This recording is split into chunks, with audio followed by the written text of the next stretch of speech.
खुशखबर आनंदाची बातमी, खुशखबर आनंदाची बातमी. तर राज्यातल्या लाडक्या बहिणींसाठी लाडकी बहीण योजनेसंदर्भात एक मोठी खुशखबरी आलेली आहे. आता ऑगस्ट महिन्याचा हप्ता तुमच्या खात्यात कुठल्याही क्षणी जमा होणार आहे. तर आजच्या घडीची सर्वात मोठी खुशखबर घेऊन मी तुमच्या समोर उपस्थित आहो. त्यापूर्वी एक महत्त्वपूर्ण सूचना. व्हिडिओ फक्त 1 मिनिटाचा असणार आहे.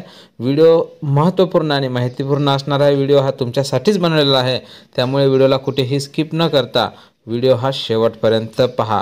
तर खुशखबर आनंदाची बातमी, खुशखबर आनंदाची बातमी. तर ऑगस्टचा हप्ता तुमच्या खात्यात आता कुठल्याही क्षणी जमा होणार आहे. त्यापूर्वी हा हप्ता कोणत्या महिलांच्या खात्यात जमा होणार आहे, कोण महिला यासाठी पात्र असणार आहे आणि कोण महिला अपात्र, या संदर्भात आपण समोर व्हिडिओमध्ये माहिती पाहणार आहोत. तुम्ही अपात्र झाल्या आहात का याची सुद्धा माहिती समोर तुम्हाला व्हिडिओमध्ये दिसणारच आहे.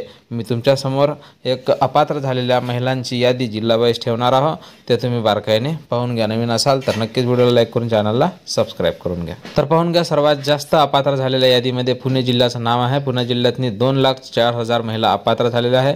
ठाणे जिल्ह्यात 1,25,000 महिला, अहमदनगर जिल्ह्यात 1,25,000 महिला, नाशिक जिल्ह्यामध्ये 1,86,000 महिला, त्यानंतर छत्रपती संभाजीनगरमध्ये 1,04,000 महिला, कोल्हापुरामध्ये 1,14,000 महिला, मुंबई उपनगरात 1,13,000 महिला, त्यानंतर रायगडमध्ये 63,000, बीडमध्ये 71,000, लातूरमध्ये 69,000, सोलापूरमध्ये 1,04,000, सांगलीमध्ये 90,000, सातारामध्ये 86,000, नांदेडमध्ये 92,000, जालनामध्ये 73,000. सध्या आपल्याकडे एवढ्या जिल्ह्यांची माहिती उपलब्ध झालेली आहे.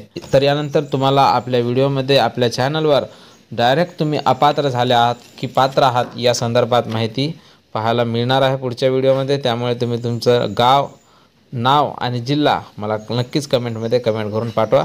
भेटूया पुढच्या एका नवीन व्हिडिओमध्ये. तोपर्यंत